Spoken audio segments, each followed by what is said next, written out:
वालेकुम दोस्तों, मैं हूँ वहाज और आप देख रहे हैं मेरा channel Asia Europe and beyond. आज मौसम बहुत खूबसूरत है यहाँ पे।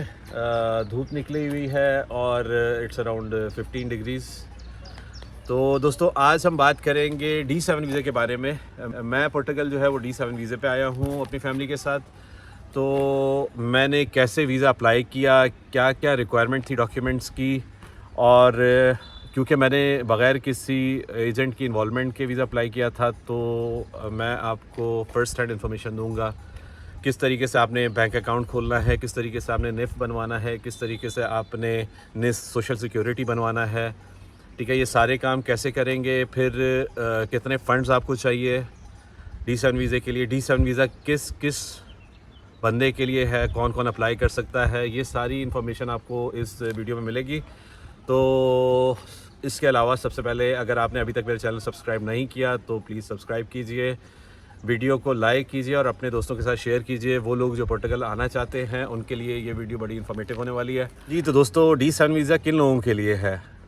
D7 वीज़ा जो है, जो लोग रिटायरीज़ हैं, मतलब दे क्रॉस देयर 60s, उनमें मोस्टली वो लोग आते हैं जो US कनाडा वगैरह से अपनी रिटायरमेंट के बाद यहाँ पे शिफ्ट होना चाहते हैं।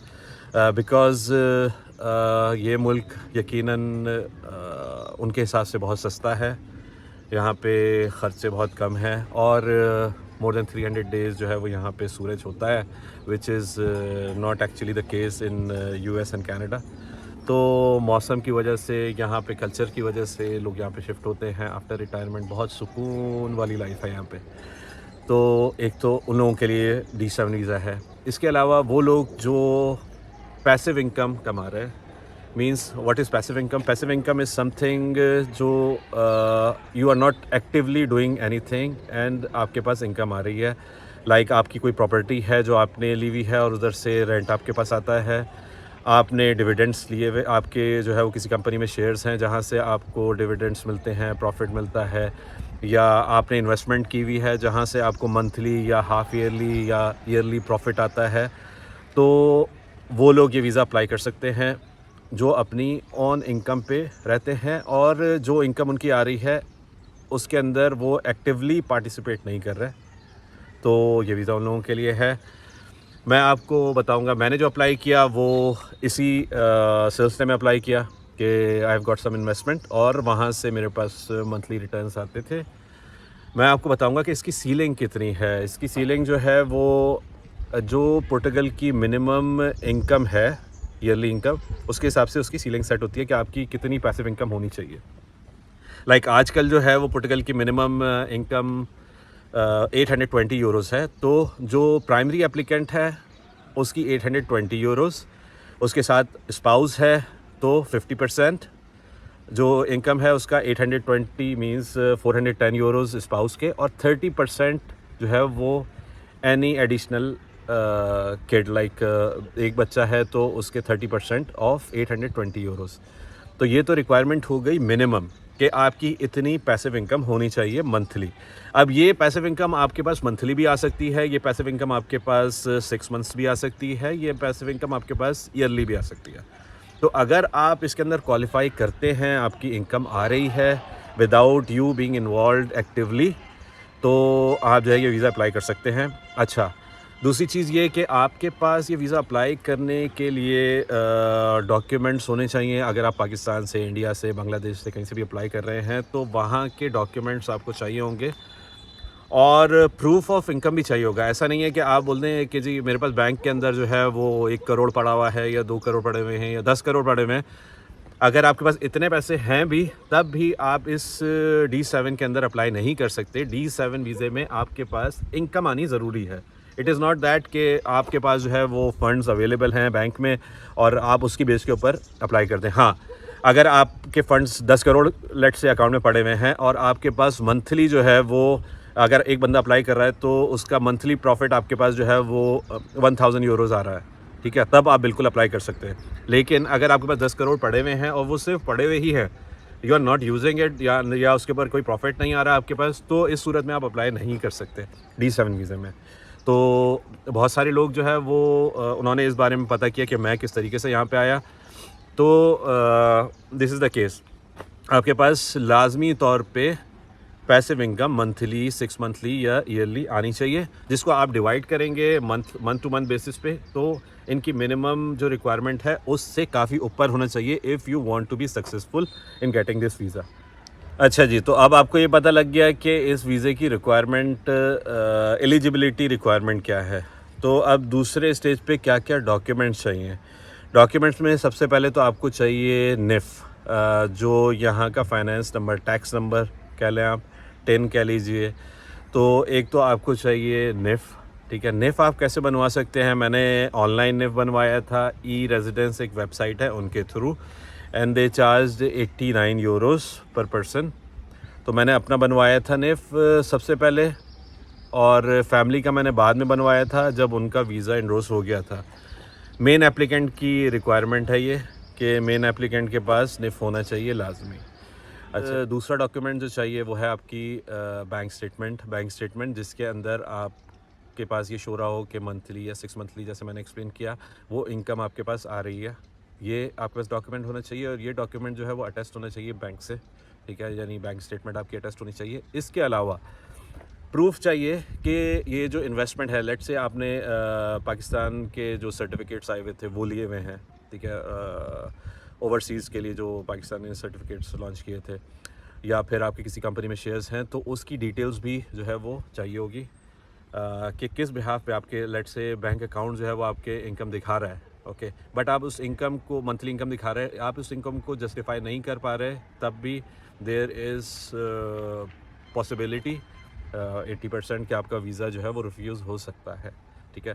तो you need to make sure कि आपके पास जो फंड्स आ रहे हैं उसका प्रूफ आपके पास होना चाहिए। वो प्रूफ आपने जो है वो अटैच करना है अपने डॉक्यूमेंट्स में। तीसरी चीज़ जो आपको चाहिए वो है long term lease, rental contract, lease contract या रेंटल कॉन्ट्रैक्ट, या फिर आपकी अपनी प्रॉपर्टी जो पुर्तगाल में हो।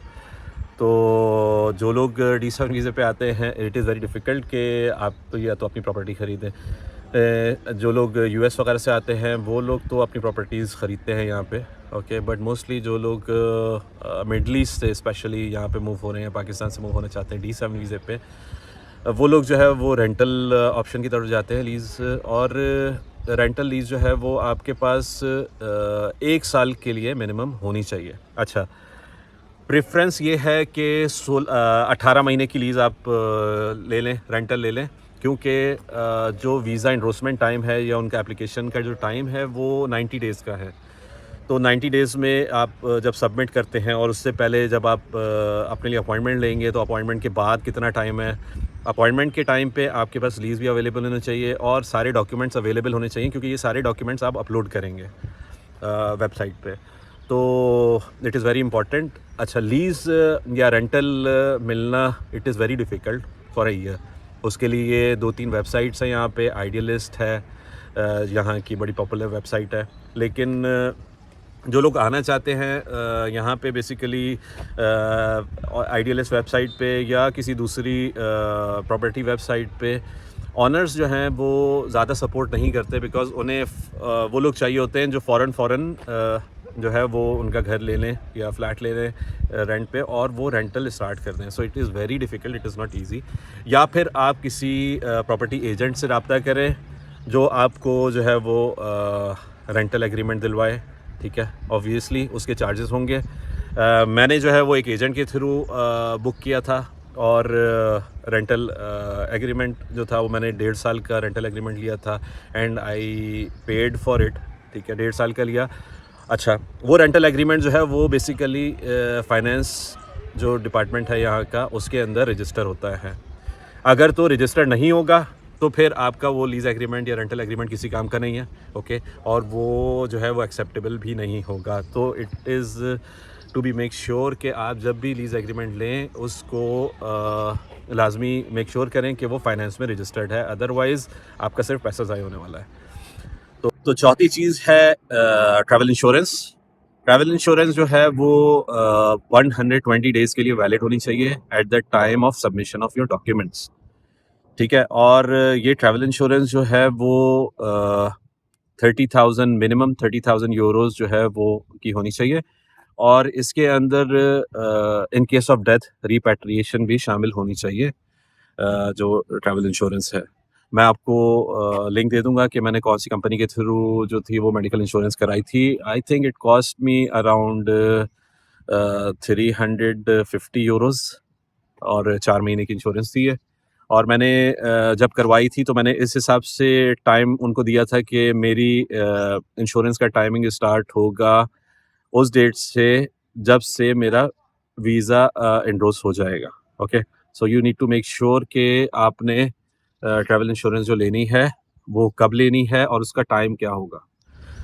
पांचवी चीज़ है आपका बैंक अकाउंट इन पोर्टुगल। जी तो जनाब, ये एक और बहुत मुश्किल तरीन काम है। आपने अपना बैंक अकाउंट पोर्टुगल के किसी बैंक में ओपन करना है और उस बैंक अकाउंट में पैसे भी डालने हैं। और पैसे कितने होने चाहिए?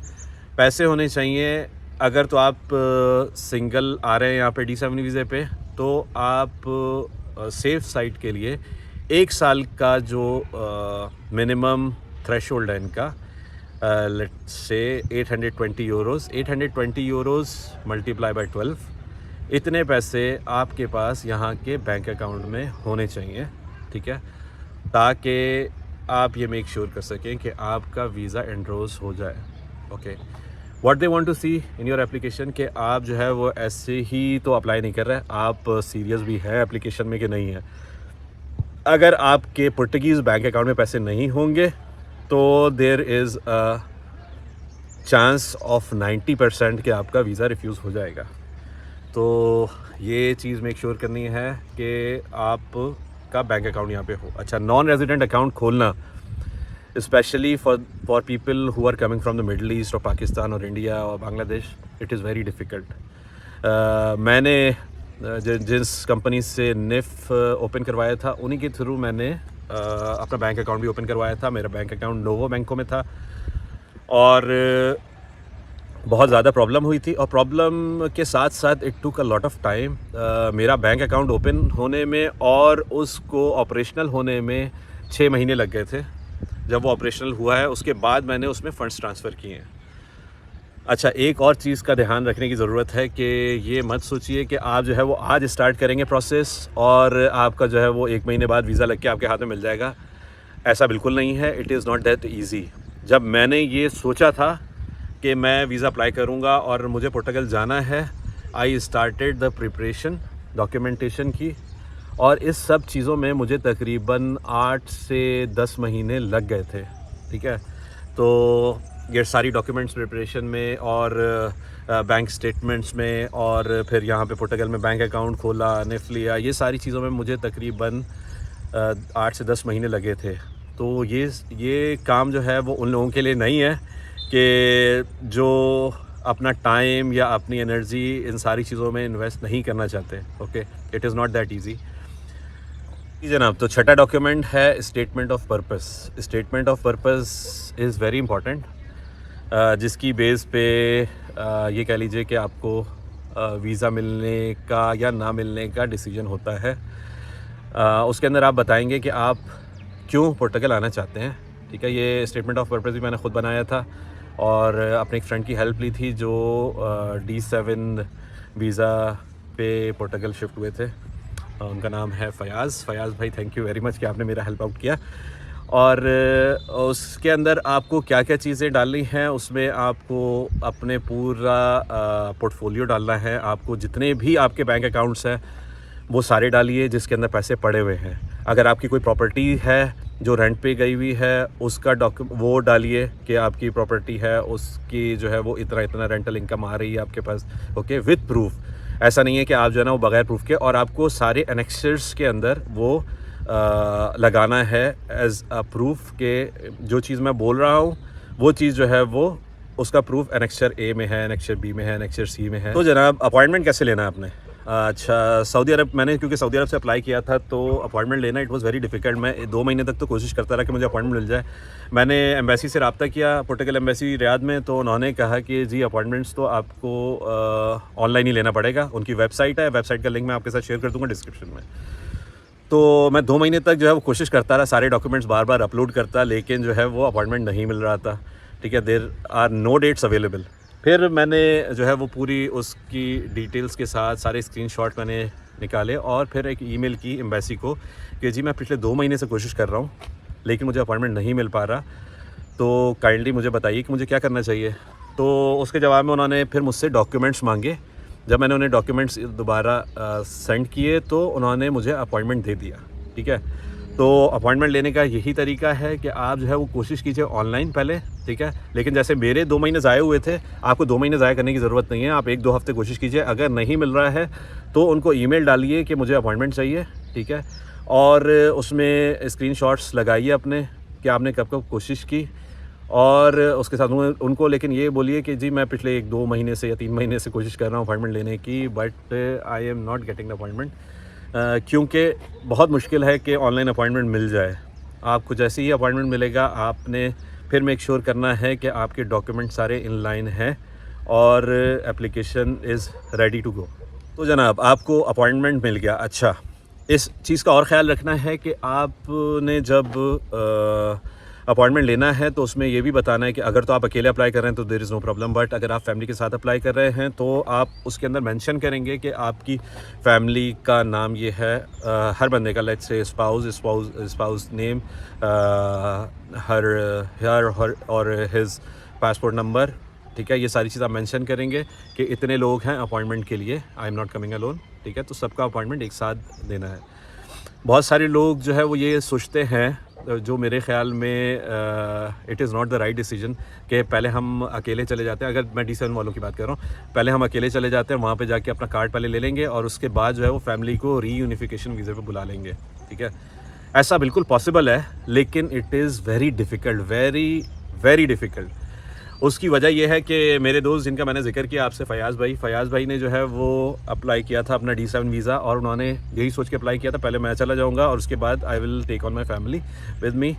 लेकिन उनको अल्हम्दुलिल्लाह उनका TRC भी मिल गया और उसके बाद से वो वेट कर रहे हैं, लेकिन रीयूनिफिकेशन वीज़े के जो है वो अपॉइंटमेंट्स ही नहीं ओपन हो रहे। ठीक है, and he is waiting since 1.5 year now. तो you need to make sure कि आप जब अप्लाई करें तो मेरे हिसाब से जो मैंने किया, आप फैमिली का एक साथ ही अप्लाई कीजिए अगर आपके फ़ंड्स जो है वो according to the minimum requirement से एटलीस्ट 30% ज़्यादा है। ठीक है, तो आप जो है वो फैमिली का साथ में ही अप्लाई करें ताकि जो है वो आप सब साथ में ही आ सकें। अगर आप साथ में अप्लाई नहीं करेंगे देन आपको वेट करना पड़ेगा 1 साल। अगर आपकी किस्मत बहुत अच्छी है तो मे बी के अपॉइंटमेंट्स जो है वो ओपन हो, आपको फ़ौरन रीयूनिफिकेशन का अपॉइंटमेंट मिल जाए। आजकल वैसे भी आइमा जो है वो they are doing all their efforts to speed up the processes. लेकिन अगर आपको नहीं मिलता है तो it will take a lot of time, ये भी आप याद रखिएगा। अच्छा जी, अगर आप फैमिली के साथ अप्लाई कर रहे हैं तो आपने पूरी फैमिली का जो है वो अलग अलग डॉक्यूमेंट्स का बंच बनाना है, अलग अलग एप्लीकेशन बनेगी। एक सेट आपका हो गया, उसके अंदर सारे documents according to the checklist, फिर उसके बाद आपकी स्पाउस का सारे documents according to the checklist, ये सब के अलग अलग सेट्स बनेंगे। ठीक है, उसके लिए आपका पाकिस्तान से जो भाई बहन मेरे देख रहे हैं उनके लिए FRC अटेस्टेड होना चाहिए आपका, वो उसके अंदर लगेगा। आपके बच्चों का नाम अगर बच्चे साथ में हैं तो वो भी FRC में होंगे ऑफ कोर्स। वो एक तो अटेस्ट होना चाहिए पाकिस्तान फॉरेन ऑफिस और उसके बाद पुर्तगीज़ एम्बेसी से। ठीक है, अब जनाब तो आपके डॉक्यूमेंट्स कंप्लीट हो चुके हैं और आपकी एप्लीकेशन जो है वो सबमिट हो चुकी है। तो आप सिर्फ इंतज़ार करेंगे और ये इंतज़ार जो है वो मैक्सिमम अप टू 90 डेज़ लेता है। मेरा वीज़ा और मेरी फैमिली का visa it came in around 6 weeks. ठीक है, हमें 6 हफ्ते इंतज़ार करना पड़ा था और अल्हम्दुलिल्लाह वीज़ा जो है वो हमारा स्टैम्प हो गया था। तो आफ्टर सबमिशन तो शायद इतना ही टाइम आप लोगों को भी लगेगा या इससे कम ज़्यादा हो सकता है। बिल्कुल, कुछ लोगों का मैंने सुना है 2 हफ्ते में भी वीज़ा आ जाता है। अच्छा, जो लोग जो है वो सऊदी में नहीं हैं, जो लोग UAE में नहीं हैं, क्योंकि सऊदी में भी एम्बेसी है पुर्तगाल की, UAE में भी पुर्तगाल की एम्बेसी है। जैसे कोई बंदा अगर ओमान से कर रहा है, ओमान में एम्बेसी नहीं है, तो ओमान वालों के लिए एम्बेसी जो डील करती है वो है सऊदी एम्बेसी। ठीक है। इसी तरह बहरीन वालों के लिए भी सऊदी एम्बेसी डील करती है। बाकी यूएई की भी एम्बेसी जो है वो आई एम नॉट श्योर कि अगर वो लोग जो है वो डील कर रहे हैं D7 वीज़ा में या नहीं, लेकिन मेरे एक दोस्त हैं वो ओमान से अप्लाई कर रहे हैं, तो उनके लिए जो है वो सऊदी एम्बेसी डील करेगी। इसी तरीके से अगर कोई कुवैत से कर रहा है, पाकिस्तान से अगर कोई अप्लाई कर रहा है तो उसको पाकिस्तान एम्बेसी ही डील करेगी। तो D7 वीज़ा क्यों लें, D7 वीज़ा का फ़ायदा क्या है? तो D7 वीज़ा के फ़ायदे बेशुमार हैं। एक तो ये कि आपको वीज़ा रेजिडेंसी वीज़ा मिलता है, ठीक है, जिसके अंदर डबल एंट्री होती है। मींस ये वीज़ा 4 मंथ्स ड्यूरेशन का होता है, 120 डेज़ का, और इसमें आप 2 दफ़ा आ सकते हैं और जा सकते हैं, ठीक है। और तीसरी जो सबसे बड़ी चीज़ है वो ये कि इसके अंदर अपॉइंटमेंट प्री स्केड्यूल होता है आपका रेजिडेंसी कार्ड के लिए, जो इसका बहुत बड़ा फ़ायदा है। अगर तो आप लेट से जो यहाँ पे विज़िट वीज़े पे आते हैं, उन्हें पता ही होगा कि विज़िट वीज़े पे आते हैं, फिर वो आके यहाँ पे फ़ाइल लॉक करते हैं एंड इट टेक्स अराउंड 1 साल से 1.5 साल 2 साल डिपेंडिंग अपॉन द सिचुएशन, इतना टाइम लग ही जाता है। लेकिन D7 वीज़े के अंदर या जितने भी D वीज़े हैं सब के अंदर ये खसूसियत है कि आपको प्री स्केड्यूल्ड अपॉइंटमेंट होता है आपका। इवन हमारा अपॉइंटमेंट जो था वो जो वीज़ा पेस्ट हुआ था उसके ऊपर मेंशन था। तो ये बहुत बड़ा फ़ायदा है। हमारा अपॉइंटमेंट 7 दिसंबर को कंप्लीट हो चुका है and we are waiting for residency. बहुत सारे लोगों की 2 हफ्ते में भी रेजिडेंसी आ जाती है, लेकिन रेजिडेंसी आने में 90 डेज़ का मैक्सिमम टाइम है जो लगता है। तो still we are waiting for our residency card, but ये एक बहुत बड़ा फ़ायदा है D7 वीज़े पे आने का। तो दोस्तों ये थी आज की वीडियो, उम्मीद है कि आपको पसंद आएगी। अगर आपके कोई भी सवालात हैं तो वो आप कमेंट सेक्शन में पूछ सकते हैं, मैं आपको जितनी जल्दी हो सकेगा जवाब देने की कोशिश करूँगा। दूसरे आप मुझसे मोबाइल पे व्हाट्सएप के थ्रू रब्ता कर सकते हैं। I will try to give you reply as early as possible. और दोबारा मेरी रिक्वेस्ट है, चैनल को सब्सक्राइब कीजिए, वीडियो को लाइक कीजिए और शेयर कीजिए दोस्तों में। अपना बहुत ख्याल रखिएगा। इंशाल्लाह दूसरी वीडियो के साथ हाज़िर होऊंगा। अस्सलाम वालेकुम रहमतुल्लाह।